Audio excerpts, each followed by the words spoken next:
যেমন আবু হুরায়রা রাদিয়াল্লাহু তাআলা আনহু قال رسول الله صلى الله عليه وسلم انزل ربنا تبارك وتعالى كل ليلة إلى السماء الدنيا حين يبقى ثلث الليل الآخر يقول من يدعوني فاستجب له من أسألني فأعطيه من أستغفرني فأغفر له বুখারী হাদিস নম্বর 1145 মিশকাত হাদিস নম্বর 1223 বর্ণিত হাদিসে আবু হুরায়রা রাদিয়াল্লাহু তাআলা আনহু বলেন আমাদের নবী মুহাম্মদ সাল্লাল্লাহু আলাইহি ওয়াসাল্লাম বলেছেন انزل ربنا تبارك وتعالى كل ليلة إلى السماء الدنيا حين يبقى ثلث الليل الآخر আমাদের আল্লাহ রাতের 3 ভাগের শেষ ভাগে প্রতিদিন দুনিয়ার আসমানে নেমে আসেন ইয়াকুলু অতঃপর তিনি দুনিয়াবাসীকে ডেকে বলেন কে আছো আমাকে ডাকে আমি তার ডাকে সাড়া দেব মান ইয়াসআলুনি কে আছো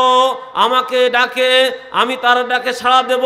কে আছেন আমার কাছে কিছু চাই আমি তার চাওয়া পূর্ণ করব মান আস্তাগফিরুনি ফাগফিরলাহু কে আছেন আমার কাছে ক্ষমা ভিক্ষা করে তার পাপের জন্য সে বলে আল্লাহ আমি বড় পাপী আমি বড় অপরাধী আমার জীবনে আমি অনেক অপরাধ করেছি আল্লাহ আমার পাপ চলে গিয়েছে আকাশ পর্যন্ত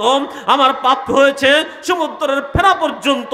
আল্লাহ আসমান এবং জমিন সমপরিমাণ পাপ নিয়ে এই গভীর রজনীতে আমি তোমার কাছে ক্ষমা ভিক্ষা করি আল্লাহ তুমি আমাকে ক্ষমা করো আল্লাহ তুমি আমার প্রতি দয়া করো আল্লাহ তুমি আমার প্রতি রহম করো আমাদের নবী বলছেন আল্লাহ বলে তুমি আমাকে বলো আমি তোমাকে ক্ষমা করে দেব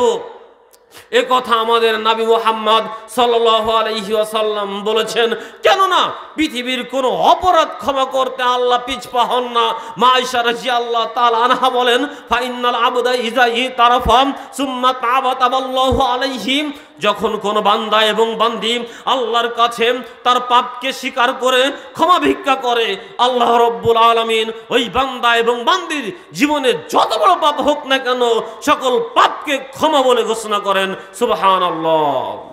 অতএব আপনাকে বলতে চাচ্ছিলাম আমাদের আল্লাহ প্রতি রাতে এই দুনিয়াতে নেমে আসেন এসে বলেন কে আছে আমাকে ডাকো আমি ডাকলেই সাড়া দিব কে আছে আমার কাছে চাও চাইলেই আমি সেটা প্রদান করব কে আছে আমার কাছে ক্ষমা ভিক্ষা করো ক্ষমা ভিক্ষা করলেই আমি তোমার জীবনে যত বড় পাপ হোক না কেন আমি তোমার পাপকে ক্ষমা করে দেব